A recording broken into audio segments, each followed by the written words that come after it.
सिख जथेबंदी दल खालसा ਵੱਲੋਂ अहम प्रैस कॉन्फ्रेंस। ਸ਼੍ਰੋਮਣੀ ਗੁਰਦੁਆਰਾ ਪ੍ਰਬੰਧਕ ਕਮੇਟੀ ਪ੍ਰਧਾਨ ਵੱਲੋਂ ਈਰਾਨ ਦੇ ਗੁਰਦੁਆਰਾ ਸਾਹਿਬਾਨ ਅਤੇ ਸ੍ਰੀ ਗੁਰੂ ਗ੍ਰੰਥ ਸਾਹਿਬ ਜੀ ਦੇ ਸਰੂਪਾਂ ਦੀ ਸੁਰੱਖਿਆ ਲਈ ਖਾਸ ਅਪੀਲ। ਸਰਦਾਰ ਸਿਮਰਨਜੀਤ ਸਿੰਘ ਮਾਨ ਵੱਲੋਂ G7 ਸੰਮੇਲਨ ਵਿੱਚ ਮੋਦੀ ਦੀ ਸ਼ਮੂਲੀਅਤ ਕੈਨੇਡਾ ਦਾ ਮਨੁੱਖਤਾ ਵਿਰੋਧੀ ਕਦਮ ਕਰਾਰ। ਦਲ ਖਾਲਸਾ ਵੱਲੋਂ ਸਾਂਝੇ ਤੌਰ ਦੇ ਉੱਤੇ ਦੋਵਾਂ ਸ਼ਖਸੀਅਤਾਂ ਦੇ ਅਖੰਡ ਪਾਠ ਸਾਹਿਬ ਦੇ ਭੋਗ ਦਰਬਾਰ ਸਾਹਿਬ ਅਕਾਲ ਤਖਤ ਸਾਹਿਬ ਦੇ ਨਾਲ ਸੰਬੰਧਿਤ ਗੁਰਦੁਆਰਾ ਬਾਬਾ ਗੁਰਬਖਸ਼ ਸਿੰਘ ਜੀ ਸ਼ਹੀਦ ਉਹਨਾਂ ਦੇ ਸਥਾਨ ਦੇ ਉੱਤੇ ਪਾਏ ਜਾਣਗੇ।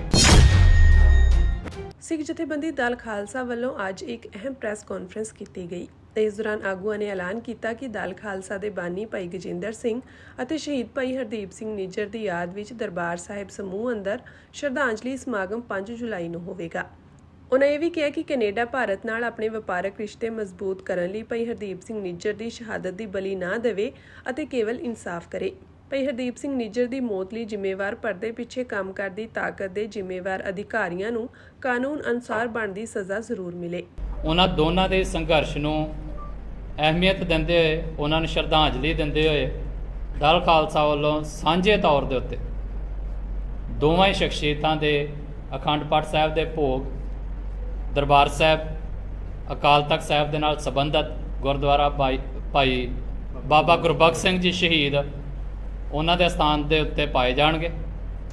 3 ਜੁਲਾਈ ਨੂੰ ਜਿੱਦਣ ਭਾਜੀ ਸੰਸਾਰਕ ਯਾਤਰਾ ਪੂਰੀ ਕਰਕੇ ਗਏ ਸੀ ਉਸ ਦਿਨ ਭੋਗ ਆਰੰਭ ਹੋਣਗੇ ਔਰ 5 ਜੁਲਾਈ ਨੂੰ ਸਵੇਰੇ 8 ਵਜੇ ਦੋਨਾਂ ਦੀ ਸੰਘਰਸ਼ ਨੂੰ ਨਤਮਸਤਕ ਹੁੰਦੇ ਹੋਏ ਉਹਨਾਂ ਨੂੰ ਯਾਦ ਕਰਦੇ ਉਹਨਾਂ ਨੂੰ ਸ਼ਰਧਾਂਜਲੀ ਭੇਟ ਕਰਦੇ ਹੋਏ 5 ਤਰੀਕ ਨੂੰ ਅਕਾਲ ਤਖਤ ਸਾਹਿਬ ਦੇ ਨਾਲ ਸੰਬੰਧਿਤ ਗੁਰਦੁਆਰਾ ਸ਼ਹੀਦ ਬਾਬਾ ਗੁਰਬਖਸ਼ ਸਿੰਘ ਜੀ ਉਹਨਾਂ ਦੇ ਸਥਾਨ ਦੇ ਉੱਤੇ ਭੋਗ ਪਾਏ ਜਾਣਗੇ। ਸੋ ਜਿੱਥੇ ਅਸੀਂ ਆਪਣੀ ਪੰਜਾਬ ਵਾਸੀ ਕੌਮ ਨੂੰ ਅਪੀਲ ਕਰਦੇ ਹਾਂ ਕਿ ਉਹ ਇਸ ਭੋਗ ਦੇ ਸ਼ਾਮਲ ਹੋਣ, ਉੱਥੇ ਹੀ ਨਾਲ ਦੀ ਨਾਲ ਇਹ ਵੀ ਜਾਣਕਾਰੀ ਮੈਂ ਸਾਂਝੀ ਕਰਨੀ ਚਾਹੁੰਦਾ ਹਾਂ ਕਿ ਇਹਨਾਂ ਦੋਨਾਂ ਦੇ ਭੋਗ ਜਿਹੜੇ ਆ ਉਹ ਜਰਮਨ ਵੀ ਪੈਣਗੇ, ਇੰਗਲੈਂਡ ਵੀ ਪੈਣਗੇ ਔਰ ਕੈਨੇਡਾ ਦੇ ਵਿੱਚ ਵੀ ਅਲੱਗ-ਅਲੱਗ ਗੁਰੂ ਘਰਾਂ ਦੇ ਵਿੱਚ ਜਿਹੜੇ ਆ ਇਸੇ ਤਰੀਕ ਨੂੰ 5 ਤੇ 6 ਤਰੀਕ ਨੂੰ ਜਿਹੜੇ ਆ ਉਹ ਕਾਫੀ ਥਾਵਾਂ ਦੇ ਉੱਤੇ ਉਲੀਕ ਦਿੱਤੇ ਗਏ ਆ।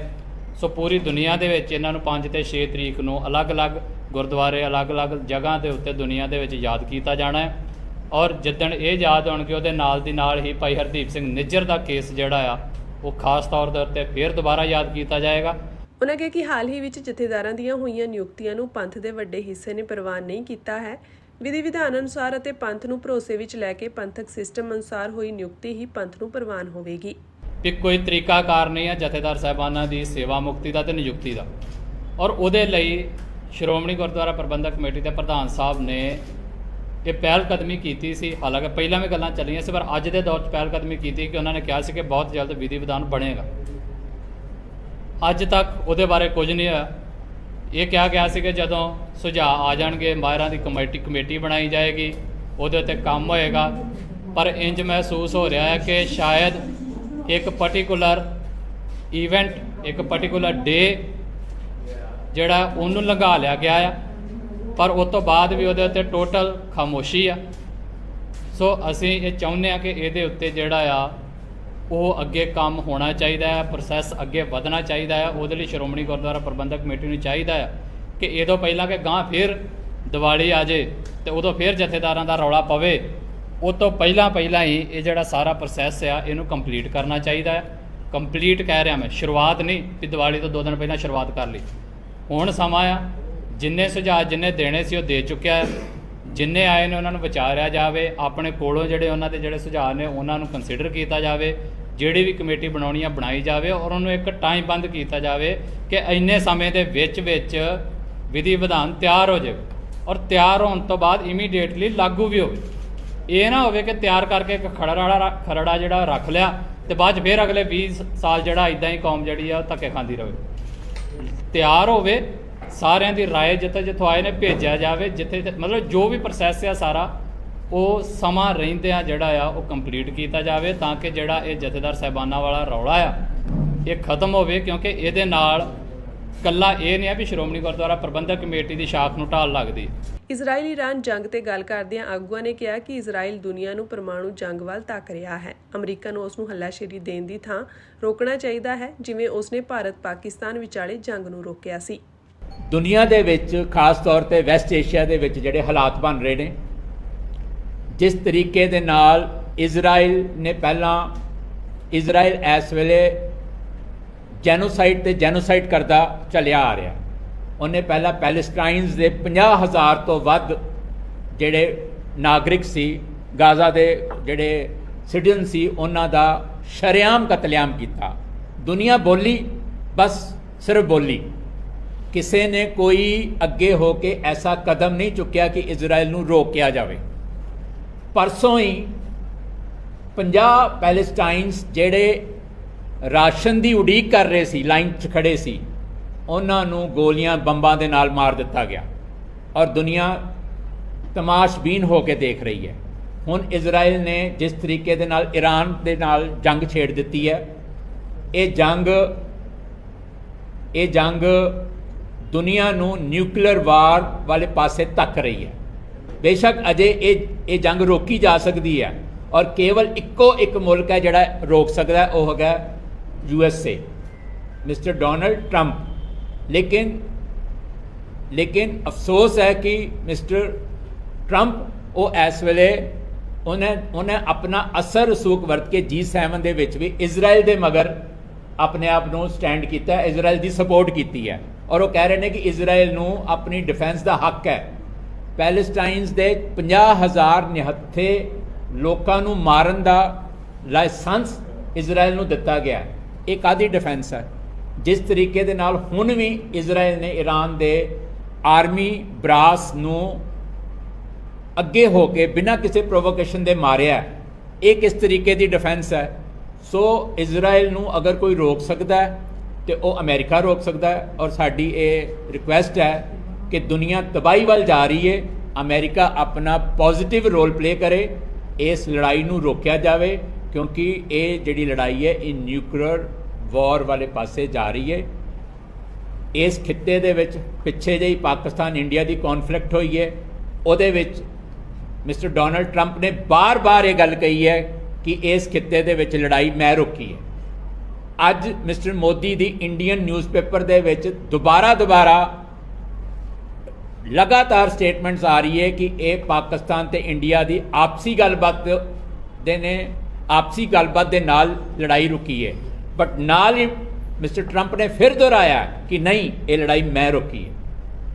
ਹੁਣ ਜਾਂ ਤਾਂ ਮਿਸਟਰ ਟਰੰਪ ਝੂਠ ਬੋਲ ਰਹੇ ਨੇ ਜਾਂ ਮਿਸਟਰ ਮੋਦੀ ਝੂਠ ਬੋਲ ਰਹੇ ਨੇ, ਦੋਵਾਂ ਚੋਂ ਇੱਕ ਤਾਂ ਝੂਠ ਬੋਲ ਰਿਹਾ।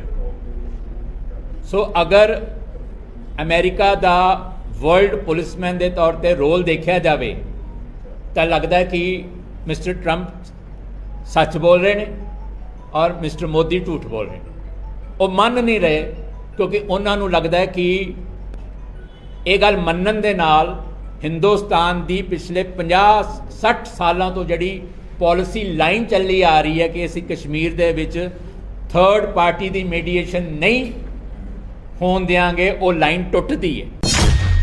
ਤੇ ਯੁੱਧ ਹੁਣ ਅੱਜ ਭਿਆਨਕ ਸਥਿਤੀ ਵੱਲ ਜਾ ਰਿਹਾ ਤੇ ਮੇਰੀ ਇਹਨਾਂ ਨੂੰ ਨਿਮਰਤਾ ਸਹਿਤ ਅਪੀਲ ਆ ਕਿ ਜਿੰਨੇ ਵੀ ਗੁਰਦੁਆਰਾ ਸਾਹਿਬਾਨਾਂ ਦੇ ਵਿੱਚ ਧੰਨ ਸਾਹਿਬ ਸਤਿਗੁਰੂ ਸ੍ਰੀ ਗੁਰੂ ਗ੍ਰੰਥ ਸਾਹਿਬ ਮਹਾਰਾਜ ਜੀ ਦੇ ਪਵਿੱਤਰ ਸਰੂਪ ਸੁਸ਼ੋਭਿਤ ਆ, ਉਹਨਾਂ ਨੂੰ ਇੰਤਜ਼ਾਮ ਕਰਕੇ ਸੁਰੱਖਿਅਤ ਥਾਵਾਂ ਤੇ ਪਹੁੰਚਾਇਆ ਜਾਵੇ।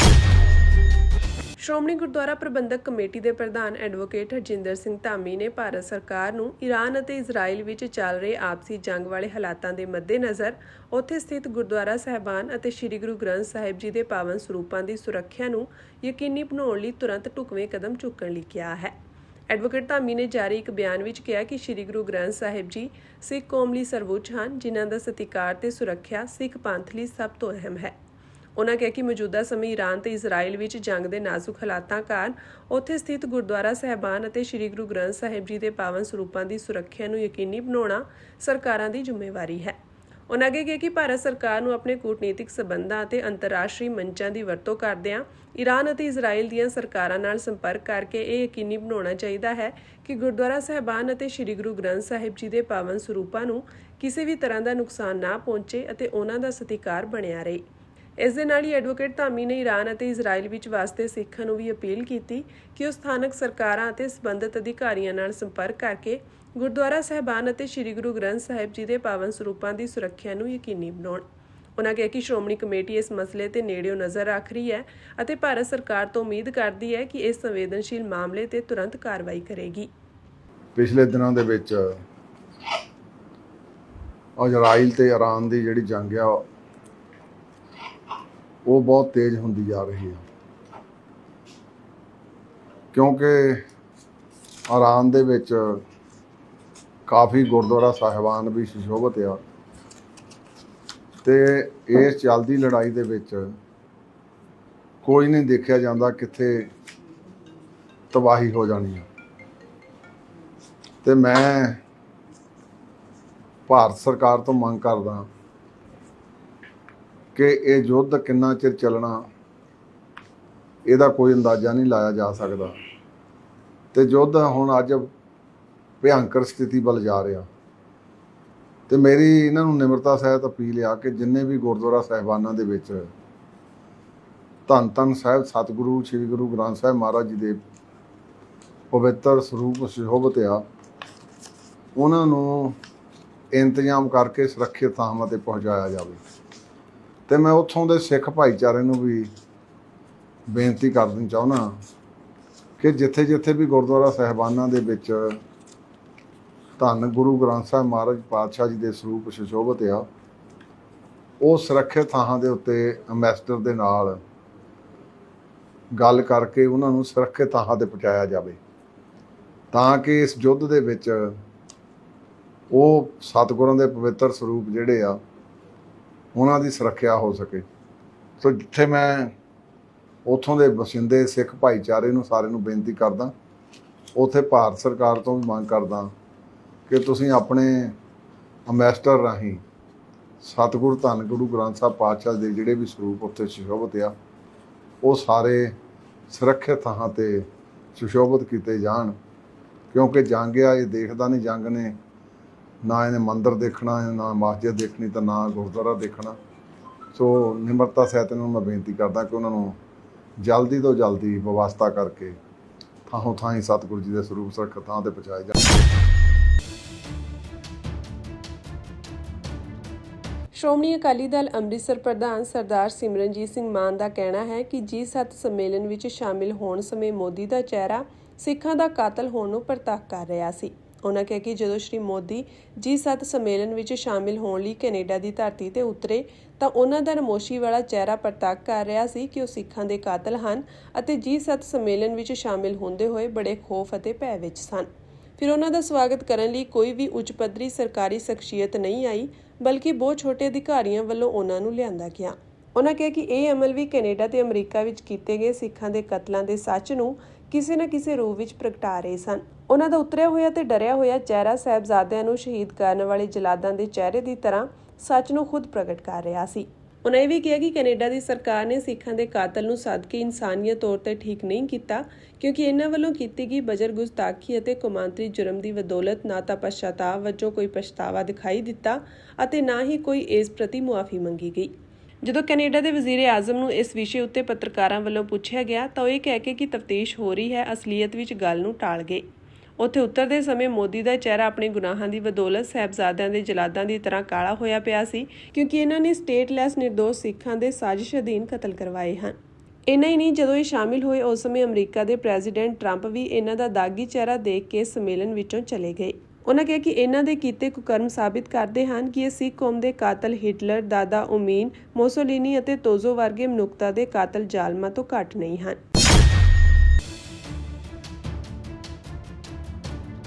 ਰੂਸੀ ਰਾਸ਼ਟਰਪਤੀ ਵਲਾਦੀਮੀਰ ਪੁਤਿਨ ਅਤੇ ਚੀਨੀ ਰਾਸ਼ਟਰਪਤੀ ਸ਼ੀ ਜਿਨਪਿੰਗ ਨੇ ਫੋਨ ਕਾਲ ਤੇ ਇਸ ਹਫ਼ਤੇ ਹੋਏ G7 ਸੰਮੇਲਨ ਦੌਰਾਨ ਨੇਤਾਵਾਂ ਵਿਚਕਾਰ ਟਕਰਾਅ ਦੀ ਸਥਿਤੀ ਬਾਰੇ ਚਰਚਾ ਕੀਤੀ। ਕੈਨੇਡਾ ਵਿੱਚ ਹੋਈ ਮੀਟਿੰਗ ਦੌਰਾਨ ਅਮੀਰ ਦੇਸ਼ਾਂ ਦੇ ਸਮੂਹ ਨੂੰ ਯੂਕਰੇਨ ਵਿੱਚ ਜੰਗ ਸੰਬੰਧੀ ਏਕਤਾ ਲਿਆਉਣ ਲਈ ਜੱਦੋਜਹਿਦ ਕਰਨੀ ਪਈ।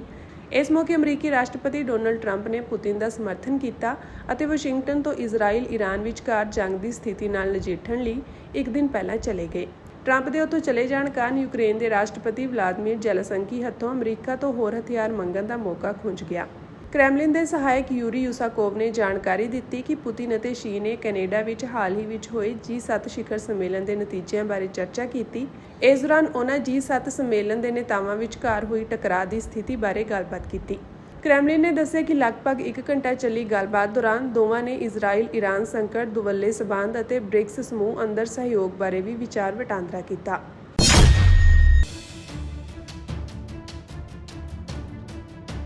ਅਮਰੀਕਾ ਵਿੱਚ ਪੜ੍ਹਾਈ ਕਰਨ ਦੇ ਸੁਪਨੇ ਦੇਖਣ ਵਾਲੇ ਵਿਦਿਆਰਥੀਆਂ ਲਈ ਵੱਡੀ ਖੁਸ਼ਖਬਰੀ ਹੈ। ਅਮਰੀਕਾ ਨੇ ਵਿਦਿਆਰਥੀ ਵੀਜ਼ਾ ਤੇ ਲੱਗੀ ਪਾਬੰਦੀ ਹਟਾ ਦਿੱਤੀ ਹੈ। ਇਸ ਦਾ ਮਤਲਬ ਹੈ ਕਿ ਹੁਣ ਵਿਦਿਆਰਥੀ ਅਮਰੀਕਾ ਜਾ ਕੇ ਪੜ੍ਹਾਈ ਕਰ ਸਕਦੇ ਹਨ। ਪਰ ਟਰੰਪ ਪ੍ਰਸ਼ਾਸਨ ਨੇ ਇਸ ਲਈ ਇੱਕ ਸ਼ਰਤ ਲਾਜ਼ਮੀ ਕਰ ਦਿੱਤੀ ਹੈ ਜੋ ਵਿਦਿਆਰਥੀਆਂ ਲਈ ਅਣਸੁਖਾਵੀ ਹੋ ਸਕਦੀ ਹੈ। ਦਰਅਸਲ ਵਿਦੇਸ਼ ਵਿਭਾਗ ਵੱਲੋਂ ਜਾਰੀ ਕੀਤੇ ਗਏ ਨਵੇਂ ਦਿਸ਼ਾ ਨਿਰਦੇਸ਼ਾਂ ਦੇ ਤਹਿਤ ਅਮਰੀਕਾ ਵਿੱਚ ਪੜ੍ਹਾਈ ਕਰਨ ਦੇ ਚਾਹਵਾਨ ਵਿਦੇਸ਼ੀ ਵਿਦਿਆਰਥੀਆਂ ਨੂੰ ਆਪਣੇ ਸੋਸ਼ਲ ਮੀਡੀਆ ਪ੍ਰੋਫਾਈਲਾਂ ਦੀ ਜਾਂਚ ਕਰਵਾਉਣੀ ਪਵੇਗੀ। ਇਹ ਫੈਸਲਾ ਇਸ ਲਈ ਲਿਆ ਗਿਆ ਤਾਂ ਜੋ ਵਿਦਿਆਰਥੀਆਂ ਦੇ ਸੋਸ਼ਲ ਮੀਡੀਆ ਤੇ ਅਮਰੀਕਾ ਵਿਰੋਧੀ ਸਮੱਗਰੀ ਜਾਂ ਪੋਸਟਾਂ ਦੀ ਜਾਂਚ ਕੀਤੀ ਜਾ ਸਕੇ। ਇਸ ਸਾਲ ਮਈ ਦੇ ਅੰਤ ਵਿੱਚ ਅਮਰੀਕਾ ਨੇ ਵਿਦੇਸ਼ੀ ਵਿਦਿਆਰਥੀਆਂ ਨੂੰ ਵੀਜ਼ਾ ਜਾਰੀ ਕਰਨਾ ਅਸਥਾਈ ਤੌਰ ਤੇ ਬੰਦ ਕਰ ਦਿੱਤਾ ਸੀ। ਵਿਦੇਸ਼ ਵਿਭਾਗ ਦੇ ਇੱਕ ਸੀਨੀਅਰ ਅਧਿਕਾਰੀ ਨੇ ਕਿਹਾ ਕਿ ਸੋਸ਼ਲ ਮੀਡੀਆ ਜਾਂਚਾਂ ਵਿੱਚ ਵਾਧਾ ਇਹ ਯਕੀਨੀ ਬਣਾਏਗਾ ਕਿ ਅਸੀਂ ਆਪਣੇ ਦੇਸ਼ ਵਿੱਚ ਦਾਖਲ ਹੋਣ ਦੀ ਕੋਸ਼ਿਸ਼ ਕਰਨ ਵਾਲੇ ਹਰ ਵਿਅਕਤੀ ਦੀ ਸਹੀ ਢੰਗ ਨਾਲ ਜਾਂਚ ਕਰ ਸਕੀਏ। ਅਧਿਕਾਰੀ ਨੇ ਕਿਹਾ ਕਿ ਇਸ ਲਈ ਅਮਰੀਕੀ ਦੂਤਾਵਾਸ ਦੇ ਅਧਿਕਾਰੀ ਸਾਰੇ ਵਿਦਿਆਰਥੀਆਂ ਅਤੇ ਬਿਨੈਕਾਰਾਂ ਦੀ ਪੂਰੀ ਜਾਂਚ ਕਰਨਗੇ। ਅਧਿਕਾਰੀ ਨੇ ਕਿਹਾ ਕਿ ਸਕਰੀਨਿੰਗ ਨੂੰ ਸੁਚਾਰੂ ਬਣਾਉਣ ਲਈ ਵਿਦਿਆਰਥੀ ਵੀਜ਼ਾ ਬਿਨੈਕਾਰਾਂ ਨੂੰ ਆਪਣੇ ਸਾਰੇ ਸੋਸ਼ਲ ਮੀਡੀਆ ਪ੍ਰੋਫਾਈਲਾਂ ਤੇ ਗੋਪਨੀਯਤਾ ਸੈਟਿੰਗ ਨੂੰ ਜਨਤਕ ਤੇ ਸੈੱਟ ਕਰਨ ਲਈ ਕਿਹਾ ਜਾਵੇਗਾ। ਸ਼੍ਰੀ ਅਕਾਲ ਤਖਤ ਸਾਹਿਬ ਦੀ ਛਤਰ ਛਾਇਆ ਹੇਠ ਚੱਲ ਰਹੀ ਸਿੱਖੀ ਧਰਮ ਪ੍ਰਚਾਰ ਲਹਿਰ ਖੁਆਰ ਹੋਏ ਸਭ ਮਿਲਾਂਗੇ ਤਹਿਤ ਦਿੱਲੀ ਦੀਆਂ ਸਿੰਘ ਸਭਾਵਾਂ ਵੱਲੋਂ ਸ਼ਹਿਰ ਵਿੱਚ 2 ਦਿਨ ਵੱਖ-ਵੱਖ ਗੁਰਮਤਿ ਸਮਾਗਮ ਕਰਵਾਏ ਗਏ, ਜਿਨ੍ਹਾਂ ਵਿੱਚ ਸ਼੍ਰੀ ਅਕਾਲ ਤਖਤ ਸਾਹਿਬ ਦੇ ਕਾਰਜਕਾਰੀ ਜਥੇਦਾਰ ਅਤੇ ਤਖਤ ਸ਼੍ਰੀ ਕੇਸਗੜ੍ਹ ਸਾਹਿਬ ਦੇ ਜਥੇਦਾਰ ਗਿਆਨੀ ਕੁਲਦੀਪ ਸਿੰਘ ਗੜਗੱਜ ਨੇ ਸ਼ਮੂਲੀਅਤ ਕੀਤੀ। ਗੁਰਮਤਿ ਸਮਾਗਮਾਂ ਮੌਕੇ ਸੰਗਤ ਨੂੰ ਸੰਬੋਧਨ ਕਰਦਿਆਂ ਜਥੇਦਾਰ ਗਿਆਨੀ ਕੁਲਦੀਪ ਸਿੰਘ ਗੜਗੱਜ ਨੇ ਇਕਜੁੱਟ ਹੋ ਕੇ ਸਿੱਖ ਸ਼ਕਤੀ ਨੂੰ ਤਕੜੇ ਕਰਨ ਅਤੇ ਸ਼੍ਰੀ ਅਕਾਲ ਤਖਤ ਸਾਹਿਬ ਨੂੰ ਸਮਰਪਿਤ ਰਹਿਣ ਦਾ ਸੁਨੇਹਾ ਦਿੱਤਾ। ਉਨ੍ਹਾਂ ਕਿਹਾ ਕਿ ਸਿੱਖਾਂ ਨੇ ਗੁਰੂ ਸਾਹਿਬ ਤੋਂ ਥਾਪੜਾ ਲੈ ਕੇ ਇਕਜੁੱਟਤਾ ਨਾਲ ਉੱਚੀ ਤੋਂ ਉੱਚੀ ਮੰਜ਼ਿਲ ਤੇ ਚੁਣੌਤੀ ਨੂੰ ਹਮੇਸ਼ਾ ਹੀ ਸਰ ਕੀਤਾ ਹੈ। ਇਸ ਲਈ ਜ਼ਰੂਰੀ ਹੈ ਕਿ ਅਸੀਂ ਸਦਾ ਹੀ ਪਾਵਨ ਸ੍ਰੀ ਗੁਰੂ ਗ੍ਰੰਥ ਸਾਹਿਬ ਜੀ ਦੀ ਗੁਰਬਾਣੀ ਸ਼੍ਰੀ ਅਕਾਲ ਤਖਤ ਸਾਹਿਬ ਨਾਲ ਜੁੜੇ ਰਹੀਏ ਅਤੇ ਸਿੱਖੀ ਦੀ ਚੜ੍ਹਦੀ ਕਲਾ ਲਈ ਕਾਰਜ ਕਰੀਏ। ਉਨ੍ਹਾਂ ਕਿਹਾ ਕਿ ਸ੍ਰੀ ਗੁਰੂ ਗੋਬਿੰਦ ਸਿੰਘ ਜੀ ਦੇ ਸੰਕਲਪ ਅਨੁਸਾਰ ਸਮੁੱਚਾ ਖਾਲਸਾ ਪੰਥ ਇੱਕ ਪਰਿਵਾਰ ਹੈ ਤੇ ਸਿੱਖ ਸ੍ਰੀ ਅਨੰਦਪੁਰ ਸਾਹਿਬ ਦੇ ਵਾਸੀ ਹਨ। ਇਸ ਲਈ ਸਾਡੇ ਵਿਚਕਾਰ ਕੋਈ ਵਖਰੇਵੇਂ ਨਹੀਂ ਹਨ ਤੇ ਲੋੜ ਹੈ ਕਿ ਅਸੀਂ ਇੱਕ ਪਰਿਵਾਰ ਦੀ ਭਾਵਨਾ ਤਹਿਤ ਰਹੀਏ। ਉਨ੍ਹਾਂ ਕਿਹਾ ਕਿ ਸਾਨੂੰ ਇੱਕ ਦੂਜੇ ਦੇ ਦੁੱਖ ਸੁੱਖ ਵਿੱਚ ਸ਼ਾਮਿਲ ਹੋਣਾ ਚਾਹੀਦਾ ਹੈ ਅਤੇ ਲੋੜਵੰਦ ਪਰਿਵਾਰਾਂ ਦੀ ਦਸਵੰਧ ਰਾਹੀਂ ਸਿੱਧੀ ਮਦਦ ਕਰਨੀ ਚਾਹੀਦੀ ਹੈ। ਉਨ੍ਹਾਂ ਕਿਹਾ ਕਿ ਜੇ ਸਿੱਖ ਇਕਜੁੱਟ ਹੋਣ ਤਾਂ ਅਸੀਂ ਹਰ ਤਾਕਤ ਹਾਸਲ ਕਰ ਸਕਦੇ ਹਾਂ।